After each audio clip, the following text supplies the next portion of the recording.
കേരളം ഈ അടുത്ത് കണ്ടതിൽ വെച്ചിട്ടുള്ള ഏറ്റവും ഭീതിയേറിയ ഒരു പ്രകൃതിക്ഷോഭമാണ് വയനാട്ടില് നടന്നിട്ടുള്ളത്. സത്യം പറഞ്ഞാലോ ഒരു മരവിപ്പാണ് ഇതിനെപ്പറ്റി ഒരു വീഡിയോ ചെയ്യുമ്പോൾ തന്നെ. ഞാൻ ഇന്നലെ ഒരു വീഡിയോ ചെയ്തപ്പോഴത്തേക്ക് ഞാൻ വിചാരിച്ചു ഓക്കെ ഇത്രയും പേരേ ഉള്ളൂ, 86 പേര് 100 പേരൊക്കെ മരിച്ചു കാണുള്ളൂ എന്ന് വിചാരിച്ചു. പക്ഷെ ഓരോ ദിവസം കഴിയും തോറും ഡബിൾ ഇരട്ടിയാണ് മരിച്ച ആളുകളുടെ എണ്ണം എന്ന് പറയുന്നത്. ഇപ്പൊ ഞാൻ ഈ വീഡിയോ ചെയ്യുന്നതിന് തൊട്ടു മുമ്പ് ഞാൻ നോക്കുമ്പോഴത്തേക്ക് മാതൃഭൂമി ന്യൂസിൽ കാണിച്ചിരിക്കുന്നത് 177 മൃതദേഹങ്ങൾ കണ്ടെടുത്തു എന്നുള്ളതാണ്. 24 ന്യൂസിലേക്ക് അത് പോകുമ്പോഴത്തേക്ക് 200-ന് മേളിലായി എന്ന് പറയുന്നുണ്ട്. ഒരു ഞെട്ടലാണ് ഈ ഒരു സംഗതി കാണുമ്പോഴത്തേക്ക്. അതുകൂടാതെ ഞാൻ ഈ ഒരു വീഡിയോ ചെയ്യാനുള്ള ഒരു കാര്യം, ഞാൻ എൻ്റെ ഒരു ഫ്രണ്ടിനെ, എൻ്റെ ഒരു സുഹൃത്തിനെ, ഒരു പത്രമാധ്യമത്തിലുള്ള ഒരു സുഹൃത്തിനെ വിളിച്ച് ഞാനിപ്പോൾ പറഞ്ഞു, ഞാനിപ്പം അറിഞ്ഞ ഒരു വാർത്ത, അത് അധികം ആളുകളൊന്നും അറിഞ്ഞിട്ടില്ല എന്നെനിക്ക് മനസ്സിലായത് കൊണ്ടാണ് ഞാൻ ആ ഒരു വാർത്ത എൻ്റെ ഒരു സുഹൃത്തിലേക്ക് എത്തിക്കാൻ ഉള്ളൊരു വഴി ഉണ്ടായത്. സംഗതി വേറൊന്നുമല്ല, ഈ മുണ്ടക്കൈ എന്ന് പറയുന്ന സ്ഥലത്തിന്, ഈ മുണ്ടക്കൈയിൽ ഏകദേശം 500ഓളം വീടുകൾ ഇല്ലാതെ ആയിപ്പോയി. ഏകദേശം ഒരു 30 വീടുകളെ ഇപ്പൊ അവിടെ ആകെ ഉള്ളൂ.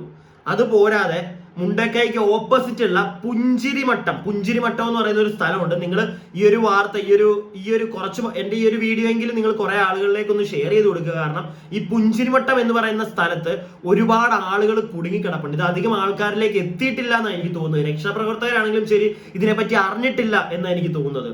ഞാൻ അതുകൊണ്ട് തന്നെ എൻ്റെ ഒരു സുഹൃത്തിനെ അറിയിച്ചിട്ടുണ്ട്. അവൻ മേളിലേക്കുള്ള ആളുകളെ എല്ലാം അറിയിക്കാമെന്നാണ്, രക്ഷാപ്രവർത്തകരെ മെയിനായിട്ട് അറിയിക്കാമെന്നാണ് പറഞ്ഞിരിക്കുന്നത്.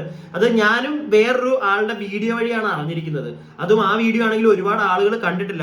അതുകൊണ്ടാണ് ഞാൻ വിചാരിച്ചത് ഞാനും കൂടെ ഈ ഒരു കാര്യം പറയാം, കുറെ ആളുകളിലേക്ക് എത്തട്ടെ എന്നുള്ളത്. കാരണം ഈ പുഞ്ചിരിമട്ടം എന്ന് പറയുന്ന സ്ഥലത്ത് അന്യ സംസ്ഥാന തൊഴിലാളികളാണ് ഒരുപാടുള്ളത്. അവിടെ ഈ ഒരു എസ്റ്റേറ്റ് ഉണ്ട്, ഈ പുഞ്ചിരിമട്ടം എന്ന് പറയുന്ന ഒരു സ്ഥലത്ത്. അപ്പം അവിടെ ഒരുപാട് ആളുകൾ കുടുങ്ങിക്കിടക്കാൻ സാധ്യതയുണ്ട് എന്നാണ് പറയുന്നത്. അതും ഈ അന്യ സംസ്ഥാന തൊഴിലാളികൾ. അവരൊക്കെ നമ്മുടെ നാട്ടിൽ നിന്ന് ഒരു പയ്യന്താ നമുക്കറിയാം, അടുത്ത് പോയി അവരെ കാണാതായി. ഈ ഒരു പ്രശ്നം വന്നപ്പോൾ അതിനെപ്പറ്റി അത് പോയി, ആ ഒരു വിഷയമേ ഇനി ആൾക്കാർ സംസാരിക്കുമെന്ന് എനിക്ക് അറിയത്തില്ല. അതുപോലെ തന്നെയാണ് വേറെ സംസ്ഥാനത്ത് നമ്മുടെ നാട്ടിൽ വന്ന് ജോലി എടുക്കുന്ന ആൾക്കാർ. നമ്മളെ കൊണ്ട് പറ്റുന്ന കാര്യങ്ങൾ നമുക്ക് അവർക്ക് ചെയ്തു കൊടുക്കാൻ പറ്റുന്നുണ്ടെങ്കിൽ അത് വലിയൊരു കാര്യമല്ലേ. മൃതദേഹങ്ങളാണെങ്കിൽ പോലും നമ്മളെ കൊണ്ടത് പറ്റുന്നത് ചെയ്യുക. അതുപോലെ തന്നെ എന്നെ കുറെ പേര് ഇന്നലെ തൊട്ട് വിളിക്കുന്നുണ്ട്, കുറെ പേര് മെസ്സേജ് അയക്കുന്നുണ്ട്. വേറൊന്നുമല്ല, ഈ സോഷ്യൽ മീഡിയ ഇൻഫ്ലുവൻസേഴ്സ് ആയിട്ടുള്ള കുറെ ആളുകളാണ് നമുക്ക് പോകണ്ടേ, നമുക്ക് എന്തെങ്കിലും ചെയ്തു കൊടുക്കണ്ടേ എന്നുള്ള കാര്യത്തിലൊക്കെ. അതുപോലെ തന്നെ അതല്ലാതെ എന്റെ കുറെ സുഹൃത്തുക്കൾ വിളിക്കുന്നുണ്ട്, എന്തെങ്കിലും ചെയ്യണ്ടേ അങ്ങനെയുള്ള ഒരു ചോദ്യങ്ങളും ഒക്കെ ആയിട്ട് നമുക്ക് പോകാം. അപ്പം എന്റെ സുഹൃത്തുക്കളോട് മാത്രമല്ല, ഇങ്ങനെ അങ്ങോട്ടേക്ക് പോകാമെന്ന് കരുതി നിൽക്കുന്ന ആളുകളോടാണ്, ഒരു കാരണവശാലും നിങ്ങൾ അങ്ങോട്ടേക്ക് പോകേണ്ട കാര്യമില്ല. കാരണം അവിടെ ആവശ്യത്തിനധികം രക്ഷാപ്രവർത്തകരുണ്ട്. നമ്മൾ അങ്ങോട്ടേക്ക് ചെല്ലും തോറും ആളുകളുടെ എണ്ണം കൂടുകയും അത് വലിയൊരു പ്രശ്നത്തിലേക്ക് പോവുകയും ചെയ്യും.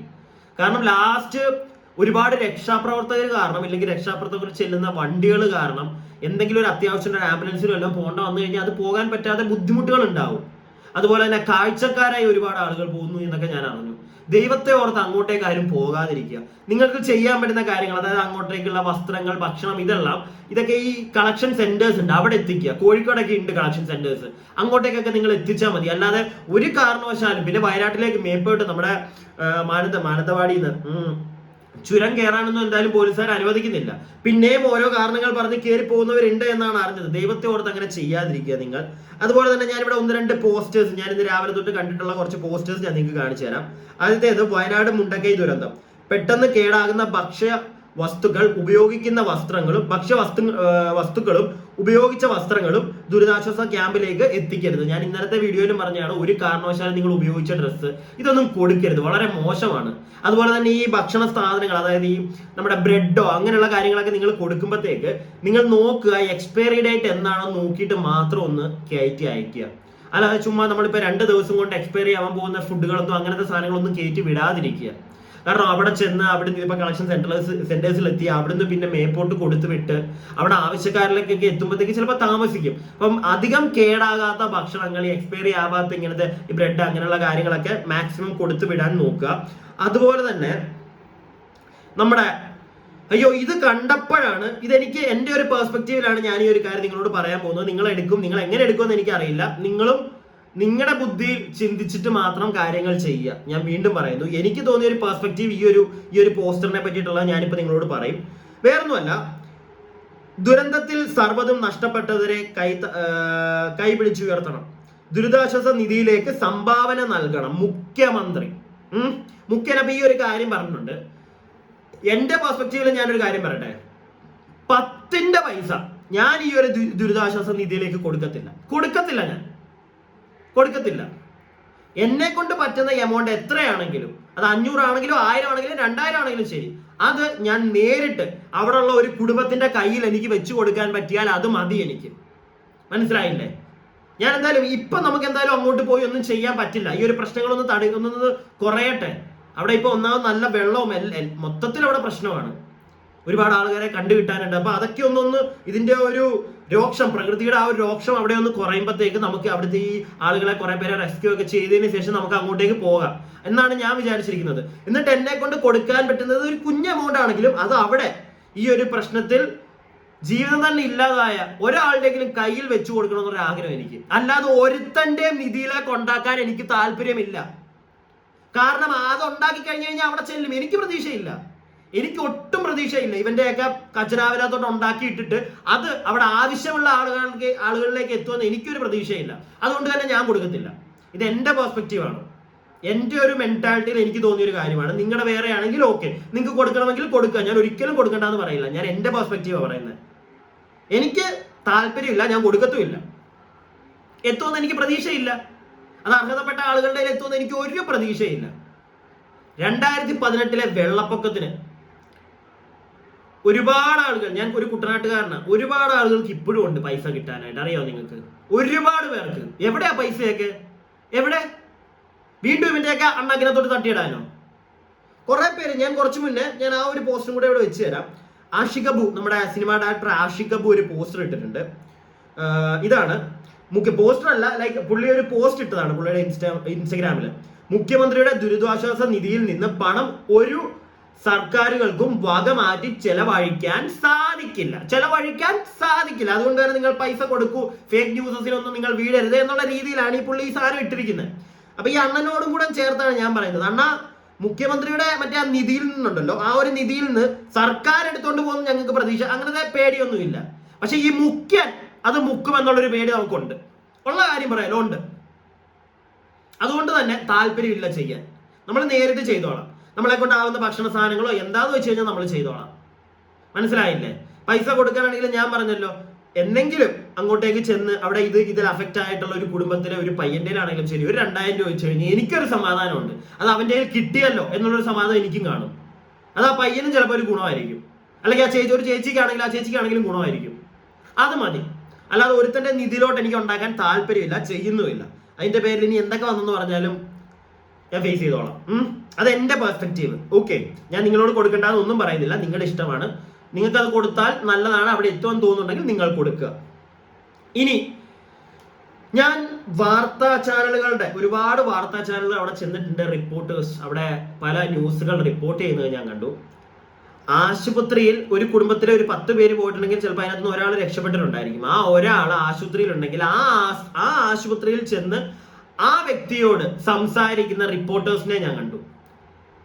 എനിക്ക് എന്ത് പറയണമെന്ന് എനിക്ക് അറിയത്തില്ല. അവരോടൊക്കെ എങ്ങനെ പറ്റുന്നു ഇവർക്ക്?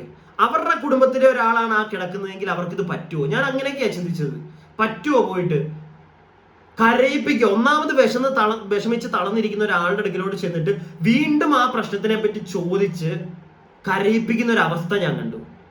അതെനിക്ക് നിങ്ങളെ കാണിച്ചു തരാൻ താല്പര്യമില്ല. കാരണം ഇനി ഞാനത് കണ്ടു കഴിഞ്ഞാൽ ചിലപ്പോൾ ഞാൻ ഇവിടെ നിന്ന് വേറെ വല്ലതൊക്കെ ആയിരിക്കും വിളിച്ചു പറയുന്നത്.